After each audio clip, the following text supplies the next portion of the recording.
BX1+. Le face-à-face. Pour l'instant, on va se poser la question de savoir si Bruxelles va, à son tour ou pas, interdire l'abattage des animaux sans étourdissement, ce qu'on appelle l'abattage rituel, qui est pratiqué notamment dans la religion juive et dans la religion musulmane. On va en débattre avec Victoria Ostrad, qui est députée bruxelloise indépendante, mais qui avait été élue sur la liste d'Ir Animal. Philippe Markiewicz, qui lui est le président du consistoire israélite de Belgique, et Jonathan de Patoul, qui est député du parti Défi. C'est pas un hasard si on va donner la parole à Défi, c'est parce que celui qui relance ce dossier, c'est le ministre en charge des cultes en région bruxelloise, c'est-à-dire Bernard Clairfailly, et on va partir du point de départ de cette nouvelle tendance au débat. Sabine Rigeleim, c'est une décision de la Cour constitutionnelle. Une décision qui concerne les régions wallonnes et flamandes. La Cour constitutionnelle a rejeté les recours introduits contre l'interdiction wallonne et flamande de l'abattage d'animaux sans étourdissement préalable. L'obligation de prévoir un étourdissement est en vigueur dans les deux régions depuis 2019. La juridiction avait été saisie par des associations religieuses musulmanes et juives pour tenter de faire annuler les décrets en vigueur. À leurs yeux, ils sont contraires à la liberté de religion. La Cour reconnaît que l'étourdissement préalable obligatoire restreint d'une certaine manière la liberté de religion des croyants juifs et musulmans, mais considère que la protection du bien-être des animaux en tant qu'êtres sensibles constitue un objectif légitime d'intérêt général.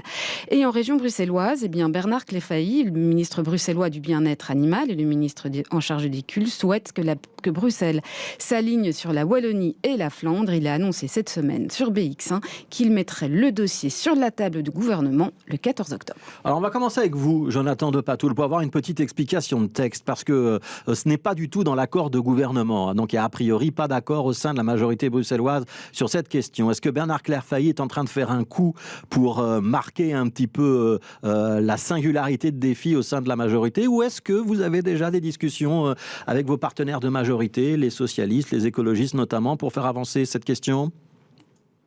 Mais alors c'est vrai qu'on discute toujours entre nous un petit peu dans les couloirs. Maintenant, ici Bernard Clairfailly, c'est le ministre du bien-être animal. Et donc on a eu des décisions de justice qui nous disent qu'on peut avancer sur cette question. Et donc en tant que ministre du bien-être animal, c'est normal qu'il la mette à l'agenda. Et donc il dépose ici d'abord au niveau du gouvernement, de voir un petit peu ce que les partenaires vont pouvoir dire. On n'est pas encore très loin dans les discussions, je dois vous avouer. Maintenant, moi j'espère que nos partenaires écologistes et socialistes vont nous suivre dans cette option. Tout comme ils l'ont fait en Wallonie en fait. Ouais, ça veut dire que pour Défi, le bien-être animal, c'est une notion qui l'emporte sur les traditions religieuses ? Non, je crois qu'il faut pas opposer les deux. C'est très important. Je pense que les communautés religieuses ont aussi un attrait très important envers le bien-être animal. Ça, je crois qu'il faut vraiment pouvoir le dire. Maintenant, c'est vrai qu'ici, en tant que ministre du bien-être animal, il est normal qu'ils mettent à l'agenda cette question qui est fondamentale par rapport à toute la souffrance animale qui peut arriver dans les cas d'abattage. Ouais. Victoria Ostrad, pourquoi est-ce que pour vous, ce serait important que Bruxelles s'aligne sur les législations qui ont été prises en Flandre et en Wallonie ? Parce que je pense que c'est une avancée en fait en matière de bien-être animal. Je pense que la vie d'un animal qui est destiné à la consommation humaine est une vie vraiment de misère, que l'on parle de l'élevage intensif, des transports et de l'abattage. Maintenant, je pense que quand il y a une possibilité de réduire un tant soit peu la douleur qu'éprouve cet animal au moment de son abattage, il faut évidemment y recourir. Alors, on va donner la parole à Philippe Markiewicz, le président du consistoire israélite, parce qu'il y a deux religions qui sont concernées. Il y a la religion juive et la religion musulmane dans cette affaire. Ne plus pouvoir abattre un animal sans étourdissement, ce serait vraiment compliqué pour vous ? C'est un problème de principe fondamental. Vous savez, nous avons la chance de vivre à Bruxelles. Bruxelles, la région de Bruxelles est la capitale de la Belgique, mais aussi la capitale de l'Europe. Et le bien vivre ensemble à Bruxelles en particulier, est exemplaire. Et je ne souhaiterais pas qu'on touche à ce bien vivre ensemble, notamment en visant deux communautés spécifiques, la communauté musulmane et la communauté juive. Donc, il me semble qu'il faut penser également à d'autres conséquences. Je suis très sensible, et vous êtes également très sensible au bien-être animal, et c'est tout à fait normal, et c'est une des traditions essentielles de la religion juive. Vous savez, en Belgique, pour faire l'abattage rituel, nous n'avons qu'une dizaine de personnes qui ont cette autorisation. ces gens suivent un apprentissage de plusieurs années avant de pouvoir exercer. Tout cela parce que justement, on veut préserver l'animal d'un maximum de souffrance. Alors, je comprends votre point de vue, mais alors, soit on est conséquent, on interdit la viande à tous les citoyens, juifs y compris, et là, moi, je n'ai pas à discuter, tous les citoyens ne peuvent pas manger de viande, les juifs ne sont pas plus ni moins que les autres, ils ne mangeront pas de viande. Mais ici, on cible deux groupes spécifiques. Et là, ça pose problème, et c'est pour ça que la décision de la Cour constitutionnelle qui reconnaît porter atteinte à la liberté du culte garantie par la Constitution fera probablement, plus que probablement même, l'objet d'un recours, parce que lorsqu'on touche à des valeurs fondamentales de notre Constitution, c'est finalement à certaines valeurs fondamentales de notre démocratie auxquelles on touche, et là, il y a problème. Oui, alors j'entends deux choses dans ce que vous venez de dire, Philippe Markiewicz. La première, c'est que vous nous annoncez qu'il y aura probablement des recours contre la décision de la Cour constitutionnelle, donc que la bataille juridique n'est pas finie. Ça, c'est la première chose. La deuxième chose, c'est qu'il n'y aurait pour vous pas de violence supplémentaire dans l'abattage sans étourdissement. C'est une violence qui est comparable à l'abattage d'autres formes d'abattage. Parce qu'effectivement, quand on consomme de la viande, l'animal a forcément été abattu avant. Il n'y a pas de distinction, il n'y a pas de hiérarchie entre les deux. C'est-à-dire qu'en fait, d'abord, elle n'est pas, selon nos experts, prouvée, mais en dehors de ça, il y a beaucoup d'aspects où les animaux sont en souffrance, notamment dans les transports, dans les abattages à la chaîne. Alors, quelque part, ici, on a ciblé les deux communautés, on s'est arrêté là. Il y a la chasse aussi, évidemment. Donc, quelque part, il faut être conséquent et aller au bout. Soit on s'occupe de toutes les souffrances potentielles, et pas seulement de souffrances venant, soi-disant, des religions, soit l'analyse doit être globale. On ne peut pas cibler deux communautés, surtout pas à Bruxelles, capitale de l'Europe, symbole du bien vivre ensemble, et je ne voudrais pas qu'on casse ce bien vivre ensemble. Maintenant, j'étais tout à fait disposé dès le début, mais je n'ai pas été écouté, notamment en Wallonie. J'avais dit, écoutez, les personnes qui sont chargées de faire l'abattage pour les Juifs, moi je suis tout à fait d'accord que ces personnes soient à l'avenir nommées par les autorités régionales après un examen complet de leur qualité, de leur capacité. On n'a même pas donné la moindre suite à ma demande. On n'a même pas voulu regarder. Et je trouve ça dommage et regrettable parce que c'eût été la première étape pour analyser le problème. Alors, Victoria Ostrad, j'aimerais que vous répondiez à l'argument de Philippe Markiewicz, qui est de dire, de toute façon, il y a de la souffrance animale dans tout abattage, qui est étourdissement ou pas étourdissement. Est-ce qu'il a raison? Et est-ce qu'effectivement, quand il dit, interdisons le commerce de la viande, ce sera plus simple, c'est un élément sur lequel vous pouvez le suivre? Eh bien, par rapport à l'abattage vraiment en particulier, on voit quand même, il y a un consensus scientifique, les vétérinaires sont tous d'accord pour dire qu'il y a plusieurs minutes d'agonie quand il y a un abattage sans étourdissement. Pour les bovins, ça peut aller jusqu'à 14 minutes d'agonie, de souffrance, de douleur. Donc il faut quand même remettre un peu, savoir de quoi on parle. Donc, il y a clairement une souffrance beaucoup plus profonde de l'animal au moment de son abattage. Deuxièmement, il ne s'agit pas de cibler spécifiquement les communautés religieuses, puisqu'on avance sur plusieurs matières de bien-être animal en même temps. À l'Europe, on est en train de discuter par rapport à l'élevage en cage, on est en train de discuter sur le transport des animaux. Il n'y a pas de raison que l'on avance sur plusieurs thématiques du bien-être animal et pas sur celle-ci. Alors, je voudrais entendre également Jonathan Patoul sur cet argument de Philippe Markiewicz. Le fait qu'on cible quelque part deux communautés importantes, effectivement, à Bruxelles, la communauté musulmane, la communauté juive. Qu'est-ce que vous répondez à cet argument? Est-ce que vous prenez quand même pas un petit risque quand on sait à quel point cette question-là, elle est sensible et à quel point les croyants peuvent avoir le sentiment d'être attaqués pour ce qu'ils sont, c'est-à-dire pour leur adhésion à une religion?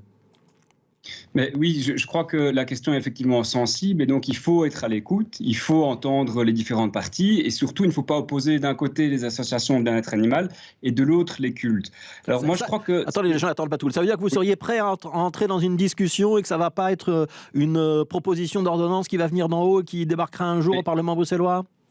Je pense qu'il faut toujours entendre, mais moi ce que j'aimerais bien c'est qu'on cible aussi le bien-être animal et là je rejoins tout à fait ce qui a été dit, il y a un consensus scientifique, moi je suis vétérinaire, l'ensemble des vétérinaires, la Fédération des vétérinaires européens, le Conseil du bien-être animal bruxellois, le Conseil du bien-être animal wallon sont unanimes, un animal qui n'est pas étourdi d'une manière ou d'une autre, avant l'abattage, avant la saignée, souffrent plus. Et donc ciblons aussi le bien-être animal dans ce débat. Alors on va avancer dans le débat en jetant un petit coup d'œil sur ce qui se passe chez nos voisins, Sabine Riegelheim. Alors en Union européenne, la règle générale, c'est la tolérance. La réglementation européenne prévoit que les États puissent imposer l'étourdissement préalable des animaux avant abattage au nom du bien-être animal, mais recommande de prévoir des dérogations à cette règle pour motifs religieux afin de permettre l'exercice des rites religieux juifs et musulmans. Et cette philosophie est suivie dans nombre d'États européens, en France, en Allemagne, en Italie ou encore en Espagne.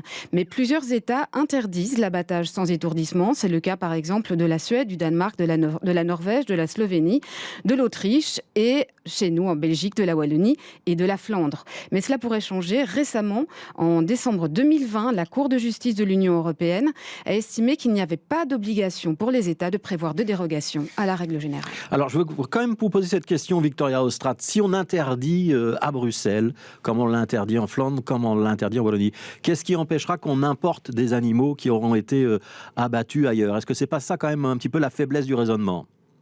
Mais en fait, c'est là aussi toute la question qui est d'opposer le bien-être animal au rite religieux. Parce qu'en fait, on n'essaie pas d'interdire le rite religieux, on essaye d'obliger qu'il y ait une condition en plus à ce rite. Donc, il continuera à y avoir de la viande cachère et de la viande halal produite à Bruxelles. C'est juste qu'il y aura un étourdissement qui est réversible, l'électronarcose, comme on le fait en Flandre et en Wallonie. Oui. Philippe Markiewicz, là-dessus, pour vous, un animal abattu sans étourdissement, il correspond au prescrit religieux ou pas? On ne peut pas, selon le prescrit religieux, faire un étourdissement. Et d'ailleurs, je voudrais quand même signaler qu'un pourcentage élevé des étourdissements sont un échec. Et c'est encore pire lorsqu'il y a échec à ce niveau-là, au niveau de la souffrance de l'animal. Donc, quelque part, non. Mais je rappelle, et je tiens à rappeler, que Bruxelles a une position spéciale que ni la Flandre ni la Wallonie ont. Nous sommes la capitale de l'Europe. Donc, quelque part, c'est hautement symbolique. Mais je suis tout à fait disposé d'ouvrir le dialogue avec les partis politiques, avec tous les partis politiques. C'est mon devoir de président du consistoire central israélite de Belgique. Et je souhaite ce dialogue avec tout le monde parce qu'à Bruxelles, le dialogue doit primer sur toute autre considération. Ouais, on entend l'appel au dialogue, mais j'entends aussi, pour nous, s'il y a un étourdissement, c'est plus une viande qu'on peut consommer. C'est ça que j'ai bien entendu. Ça c'est clair. Ça, c'est clair, et je crois qu'il faut expliquer cela de manière plus concrète, avec des experts peut-être, ou sûrement même, mais je crois qu'il faut ouvrir le dialogue avec les partis politiques. C'est essentiel à Bruxelles. On est réputé pour notre volonté de dialogue. Il faut continuer dans ce sens-là. Ouais, et j'ai confiance en les partis politiques. La marge de dialogue, elle me semble quand même relativement étroite, Philippe Markiewicz. À partir du moment où vous nous dites, nous, s'il n'y a pas d'étourdissement, c'est pas possible, où est le dialogue ? Mais je crois qu'il faut dialoguer avec les partis concernés à Bruxelles et voir si on ne peut pas trouver l'une ou l'autre solution. On ne doit jamais dire jamais. On doit toujours dire on va essayer de trouver une solution. Moi, je ne suis pas assez intelligent pour l'avoir trouvé jusqu'à présent, mais peut-être qu'ensemble, on trouverait des solutions. Donc, je crois que c'est seul le dialogue qui le permettra.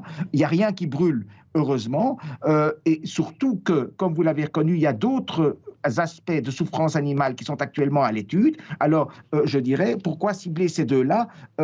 Voyons aussi d'autres souffrances globalement et également. Donc, je crois que le dialogue s'impose actuellement et il faut le faire. Jonathan de Patoul, est-ce que vous êtes prêt à entrer dans un dialogue et à renoncer à l'idée que on doit forcément avoir un étourdissement? Alors, je ne sais pas quelle idée Philippe Markiewicz a derrière la tête. Est-ce qu'on peut faire preuve d'ingénierie religieuse après l'ingénierie institutionnelle en Belgique? Est-ce que ça vous semble envisageable ou est-ce que là, on est sur deux positions qui sont irréconciliables? Écoutez, un dialogue, on peut toujours en avoir. Maintenant, c'est vrai qu'en termes de bien-être animal, c'est bien de ça qu'on parle. Si on n'étourdit pas un animal, donc on ne le rend pas inconscient et insensible avant la saignée, avant l'égorgement, eh bien, il souffre plus. Et donc, moi, je pense qu'à terme, il faut arriver à ce qu'on puisse étourdir cet animal avant la saignée. Ouais. Est-ce que vous êtes d'accord avec Philippe Markiewicz lorsqu'il dit alors on doit peut-être aussi se préoccuper des conditions de transport, les conditions d'élevage des poulets en batterie, des porcelets dans les grandes fermes qui ressemblent à de l'industrie, etc., etc. Mais bien évidemment, il faut s'occuper de tout ça, mais avançons pas à pas, avançons là où on peut avancer, et préoccupons-nous de l'ensemble. Je pense aussi qu'il faut très clairement réinvestir dans les abattoirs pour leur permettre d'améliorer les techniques et aussi la formation du personnel, d'avoir un meilleur bien-être, que ce soit pour les animaux dans les abattoirs, mais aussi pour le personnel qui y travaille. Mais je vous repose quand même cette question. Est-ce que le fait de remettre cette question-là à l'agenda, alors qu'on sait qu'elle est clivante et qu'elle est sensible à Bruxelles, c'est en faire peut-être une priorité qui a un caractère vexatoire, pour pas dire stigmatisant pour les croyants concernés? Et je voudrais quand même dire qu'elle est déjà à l'agenda depuis longtemps, mais on était en attente des décisions de justice. Et donc maintenant, ces décisions sont arrivées. Le bien-être animal, il faut toujours le regarder scientifiquement et juridiquement. Au niveau scientifique, on l'a dit, il y a un consensus, l'animal souffre plus s'il n'est pas étourdi. Au niveau juridique, on a maintenant on a les confirmations qu'on peut avancer sur cette question. La Flandre et la Wallonie l'ont fait. Le bien-être animal n'est quand même pas à géométrie variable entre la Wallonie et Bruxelles. Ouais. Victoria Ostrate, vous en faites une priorité pour vous, ce dossier? Mais je pense qu'il y a plusieurs priorités, mais comme vient de le dire Jonathan, maintenant, tous les feux sont verts, j'ai envie de dire. On a attendu très longtemps à Bruxelles. On a attendu que ce soit interdit en Flandre, en Wallonie, on a attendu la Cour constitutionnelle, on a attendu la Cour de justice de l'Union européenne. Qu'est-ce qu'on doit attendre de plus? Maintenant, on doit y aller. Ouais. Jonathan de Patoul, je repose la question. Est-ce que vous avez le sentiment que Écolo et le Parti socialiste sont prêts à entrer dans ce combat-là à vos côtés ou pas? Bon, ça reste un sentiment, mais je pense que ça va être compliqué. Mais je suis un petit peu étonné de voir que le Parti socialiste, par exemple, en Wallonie, a voté sans souci, et qu'ici, à Bruxelles, on a l'impression que ça va poser problème. Comme si le bien-être animal, comme je disais, était à géométrie variable entre la Wallonie et Bruxelles. Donc voilà, je les encourage en tout cas à nous rejoindre sur cette question, à ouvrir le dialogue et avancer dans ce débat sans être fermé. Ouais. Philippe Markiewicz, on ne va pas rentrer dans un débat de juriste, mais j'ai bien compris que vous fourbissiez vos armes sur le terrain juridique. Est-ce que vous n'avez pas le sentiment quand même que là, le combat, il est devenu un petit peu européen et que Bruxelles peut quand même pas rester un îlot où on va permettre l'étourdissement? En plus, on n'a pas énormément d'abattoirs en région bruxelloise, alors que le reste de l'Europe est progressivement en train de passer dans une législation qui est plus restrictive. Non, Bruxelles n'est pas du tout un îlot isolé. En France, en Allemagne, en Italie, ça reste conforme à ce que la religion juive exige. Donc, je crois que les îlots se trouvent en Scandinavie, où les communautés juives sont microscopiques, et en Slovénie, où elle est quasi inexistante. Donc, je crois que c'est pas du tout, on n'est pas du tout isolé en Belgique, mais je crois qu'il faut maintenir ce dialogue. Mais je crois qu'en ciblant uniquement l'abattage rituel, sans parler des autres souffrances d'animaux, je crois que c'est un mauvais signal. Et quelque part, ça met deux communautés dans une situation mal à l'aise, et c'est pas conforme à ce qui se passe à Bruxelles en général, parce qu'à Bruxelles, on se sent bien, le bien vivre ensemble est notre priorité. Donc, je suis convaincu que le dialogue se fera, et d'ailleurs il doit se faire, et qu'on trouvera peut-être des solutions auxquelles on n'a pas encore pensé jusqu'à présent. Ouais. Est-ce que les communautés juives et musulmanes, elles se parlent sur ce dossier? Et est-ce que c'est une espèce de front commun que vous allez présenter au monde politique? Mais écoutez, les communautés musulmanes comme les communautés juives étaient parties à la cause, donc quelque part elles sont concernées autant que nous, et elles savent bien qu'il faudra trouver une solution. C'est pour ça que le recours qui est possible actuellement devant la Cour européenne des droits de l'homme, dans la mesure où il se fera, il y a quelques mois pour l'introduire, mais on n'attendra pas quelques mois pour décider de l'introduire si on décide de le faire, quelque part démontre que le problème n'est pas encore terminé avec la décision de la Cour constitutionnelle.